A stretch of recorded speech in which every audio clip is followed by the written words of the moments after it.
se relajen, ¿cómo era? Pero que con esta música, claro que sí, porque ha llegado el momento de compartir. Toma un momento para Eso. ponerte cómodo. Toma un momento para ponerte cómodo, porque vamos Y a practica escuchar a Anita. poniéndote confortable. Hola. Confortable, Anita, Sí. confortable. Ponete confortable, Anita. Cierra los ojos. Cerra los ojos, Anita.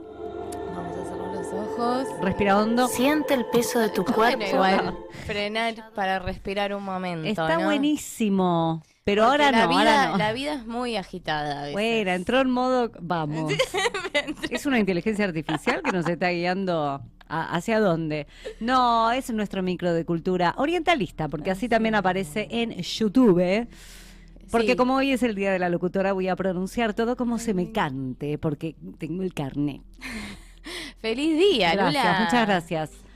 Un día me dijeron, ahora podés hablar, podés decir las cosas como quieras porque tenés carnet.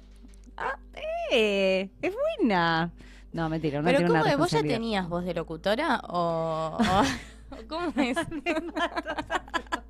Me encanta. Es una nueva versión porque a mí siempre me decían, sos locutora, poné voz de locutora.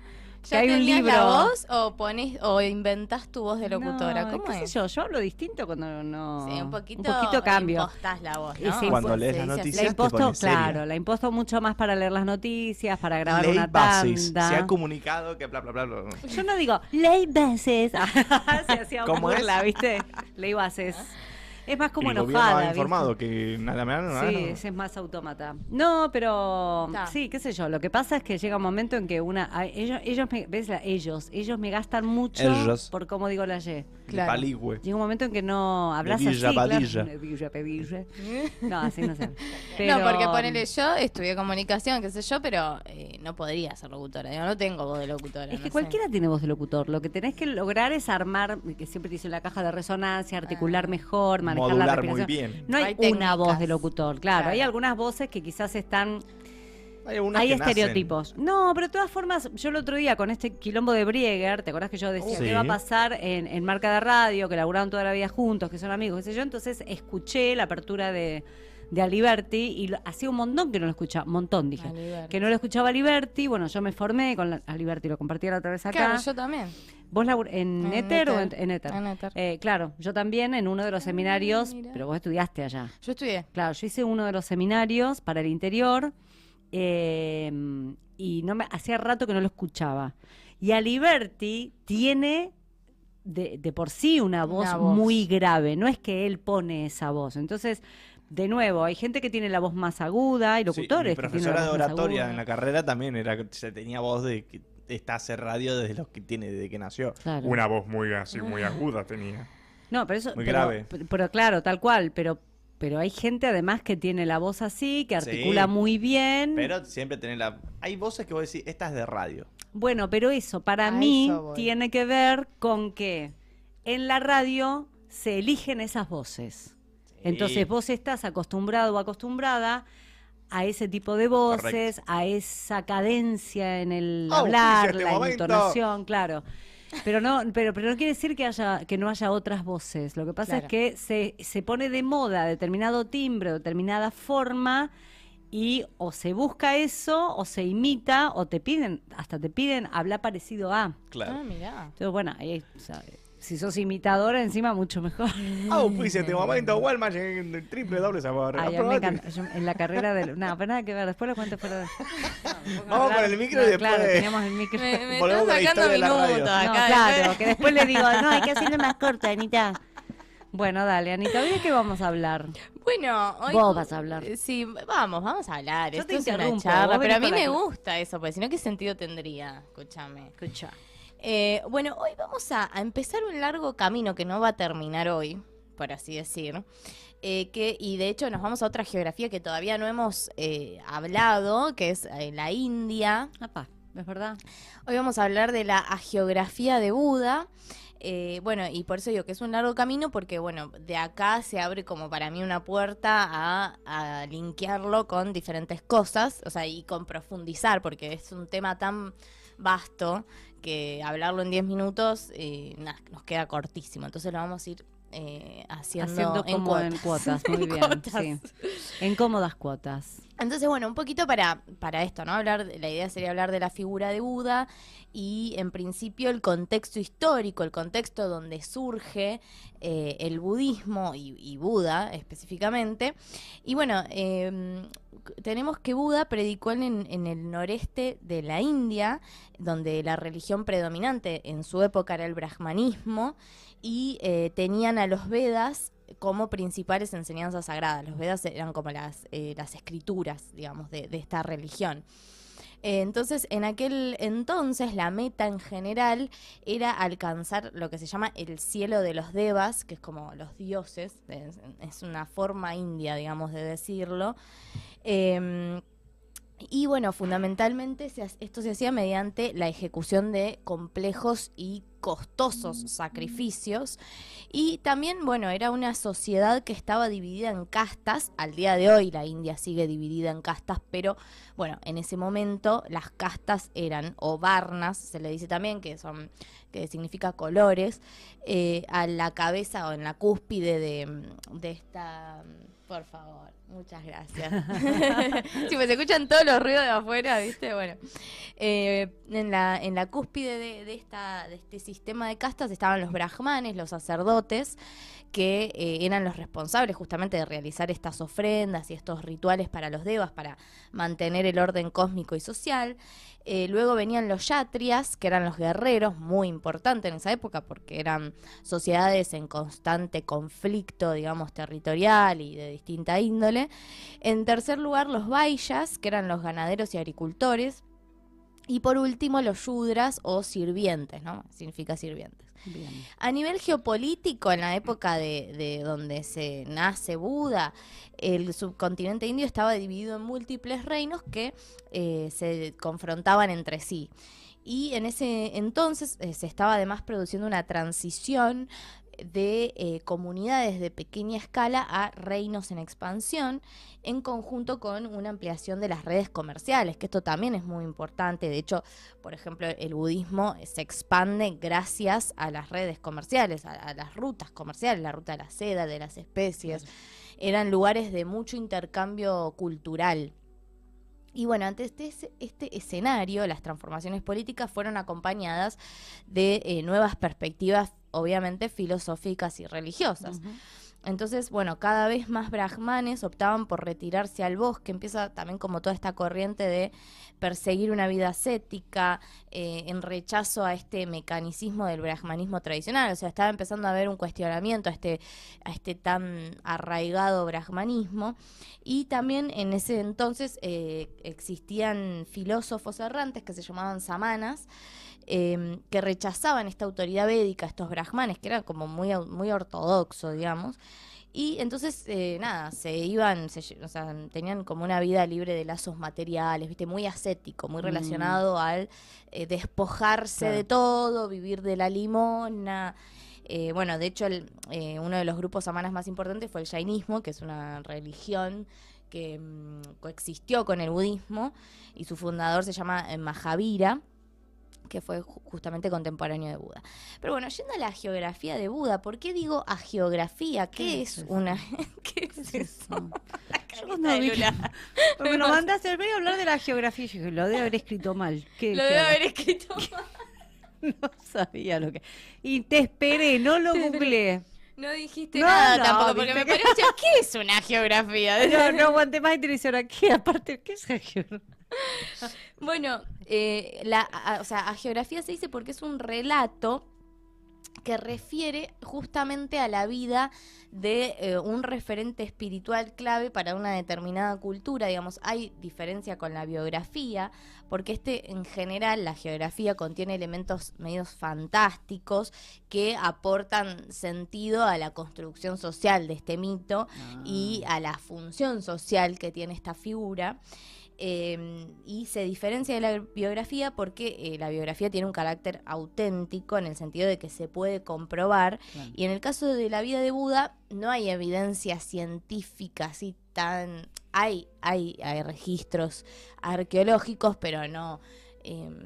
qué sé yo, no están los restos de Buda, porque bueno, ahora lo voy a contar eso, pero quiero decir, no hay una evidencia arqueológica precisa Taxativa, que respalde claro. esta literatura, entonces, este relato, Mm. pero sí hay literatura acerca de esto, porque ahora vamos a ver cuándo es que se escribe la biografía de Buda, y tiene muchas variaciones a lo largo del tiempo. Bueno, y justamente esto que decía, la necesidad de crear un relato biográfico, vamos a decirlo así, sobre el fundador, surge aproximadamente en el siglo I de la Era Común. Ustedes piensan que el budismo surge en el siglo V/6, antes de la Era Común. Claro. Y en el siglo I de la Era Común, o sea, todo el tiempo que pasó, 6-7 siglos después. surge la necesidad de hacer este relato biográfico en el Cuarto Concilio Budista, donde el budismo, digamos, había pasado a ser una religión de Estado, y bueno, el rey Kanishka, que era el rey en India de ese momento, contrata a un reconocido poeta llamado Asvaghosha, quien que era filósofo y poeta, y para que escriba la hagiografía de Buda o la biografía de Buda, ¿no? Entonces este relato de la biografía de Buda recibe el nombre de Budacharika, y fue el resultado de la integración de varios fragmentos dispersos de la gran colección de sutras, que los sutras son los textos budistas. O sea, hay dos cánones principales, en realidad son tres, pero hay dos cánones principales de lo que sería, como si cuando te digo del cristianismo está la Biblia, Claro. bueno, en el budismo son los sutras y otros tipos de O textos. sería como los evangelios. No, Puede la Biblia ser. directamente. Y sí, pasa que tienen varias lecturas, pero los sutras son como los textos más importantes entonces, de claro, cada sí. tradición, porque vamos a ver, no lo vamos a ver hoy, pero el budismo después, mucho tiempo después, se divide en varias escuelas, entonces cada escuela tiene su elaboración en cuanto a textos, en cuanto a una elaboración de fe también. Bueno, hay muchas cosas para ver de esto. Y entonces, nada, esto quiere decir que en Occidente la primera biografía de Buda que llega fue en la época de los mongoles, de la mano de Marco Polo, y esto que te decía antes, esto evidenció justamente el tema de las nexo, rutas, claro, de las rutas porque pensás comerciales. en Marco Polo y enseguida pensás en la ruta de la Sí. seda, en el comercio, claro. Exacto. Bueno, y ahora yendo a los datos generales, ¿no? de esta vida de Buda, ¿no? Hay como diferentes momentos que voy a narrar, digamos, dentro de esta geografía. Y bueno, en principio los nombres, que Buda es un título, no es el nombre, o sea, no es que Buda se llamaba Buda, sino que es un título que significa iluminado, despierto, y su nombre propio era Siddhartha, que significa quien lo ha logrado. Mientras que Gautama o Gotama en Pali, porque encima todo el tiempo tenemos esta cuestión de si es sánscrito, si es Pali, hay diferentes variaciones también en la pronunciación, pero bueno, no viene el caso, no es tan importante para esto que estoy contando. Gotama o Gautama era su nombre familiar, y esto es curioso porque se trata de un apellido brahman, que había dicho que son los que estaban en la cúspide de este sistema de castas, y su casta, o sea, la casta de Gautama, era Kshatriya. Entonces, nada, es como raro, pero bueno, además el nombre hace referencia al cuidado de las vacas. Ah, mira. Y bueno, él nació en la República de los Sakya, por lo que la tradición mahayana, que es esto que yo te decía, en un principio está la tradición Theravada, que es como la más ortodoxa y la principal. Después se va a dividir en Mahayana y en Vajrayana, que va a ser ya más todo el tema del budismo tántrico, de los Himalayas, y bueno, tiene, o sea, muchas divisiones, ¿no? Y bueno, en esta tradición mahayana, que es posterior, que hace otras elaboraciones, se lo conoce como Sakyamuni también. Mira. El sabio Sakya, justamente porque venía de esta república de los Sakya. Y otro título honorífico también frecuente que se suele emplear en los textos es el Tathagata, que se le dice. Esos no los tengo. Los dos últimos que dijiste no los conozco. Se usa mucho. Sí, me acordaba de Siddhartha Gautama, me llevaste a la secundaria cuando estudiábamos en primer año, me parece. Sí. ¿Estudiaste algo en serio desde Sí. Oriente? Porque a mí, la verdad, en el colegio, En poco y Bahía. nada de Oriente. Sí. Yo iba a escuela, a las escuelas medias de la universidad. Ah, que eran de muy buen nivel. Por ahí sí, eran distintos también el programa en comparación con otras escuelas, pero me acuerdo muchas cosas de esa época. Mira, Sí. qué bueno. Y bueno, este Tathagata, que se traduce como aquel que así ha llegado, o el que así ha venido, o el que lo ha logrado por sí mismo. Pero esto tiene que ver justamente con el llegar al nirvana, ¿no? Que es el fin del budismo. Pero bueno, existen muchos otros títulos, también dependen mucho de la tradición del texto que miremos, pero estos que mencioné son como los más frecuentes o los que más vamos a encontrar, pero podemos ver que estos títulos son más adjetivos, ¿no? Entonces también nos hace dudar un poco de su nombre verdadero. Claro. Pero bueno, nada, lo conocemos así. Ya está. Ya está. Bueno, Siddhartha nació en el siglo VI, antes de la era común, en el año 566, en un palacio al noreste de la India, y todas las fuentes coinciden en que falleció a los 80 años, en el año 486, antes de la era común. Estas fechas, 566 y 486, obviamente pueden variar.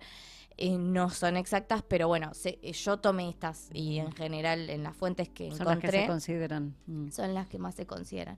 Y bueno, Buda pasó su niñez y juventud en la capital de Kapilavastu, que era esta pequeña esta pequeña república de los Sakya, que se ubicaba al noreste del subcontinente indio.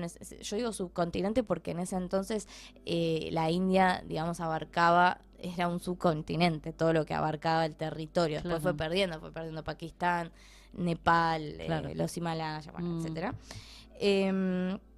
Y bueno, la república esta de los Sakya no estaba brahmanizada, o sea, no estaba bajo esta religión de los brahmanes, por lo que el gobierno lo ejercía un consejo de notables, y Gautama era hijo de uno de ellos, aunque en esta biografía que hace Asvagoya se dice que él era hijo de un rey, ¿no? Y esto ahora vamos a ver por qué tiene ese sentido, ¿no?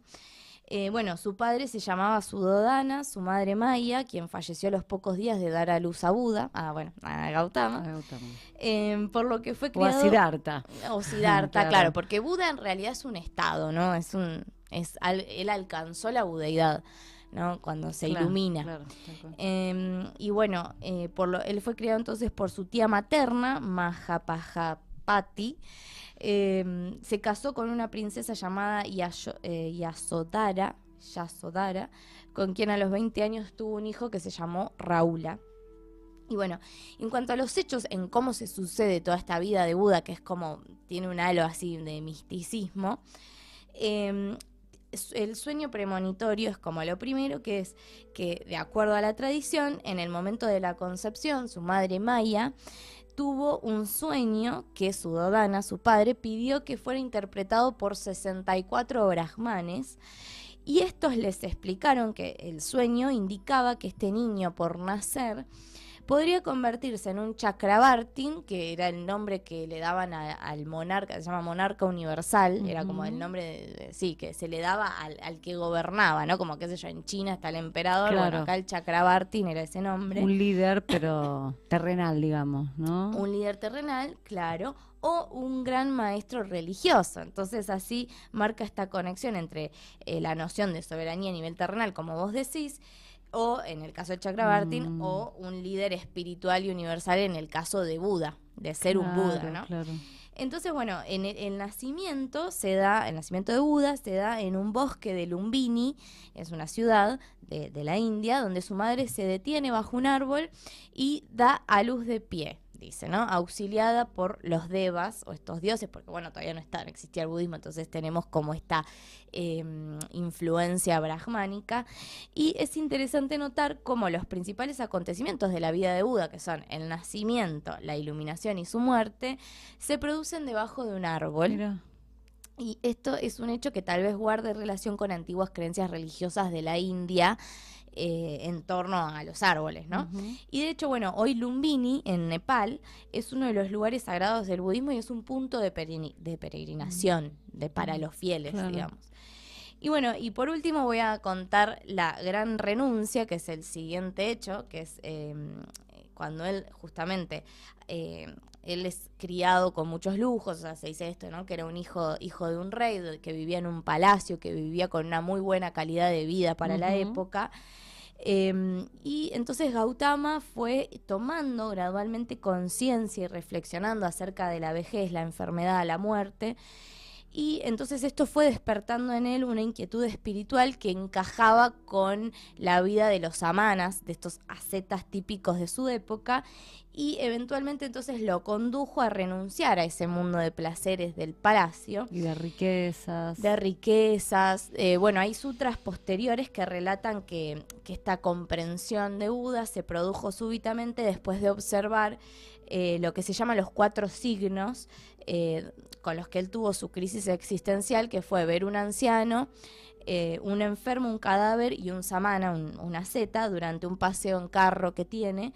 Y lo primero, digamos, al ver esto, ¿qué percibe él? Él percibe anicca, que es la impermanencia, y dukkha, que es el sufrimiento, que son 2 conceptos centrales del budismo, ¿no? Impermanencia, todo es impermanente. Claro. Entender eso, porque a veces no lo entendemos, y el sufrimiento.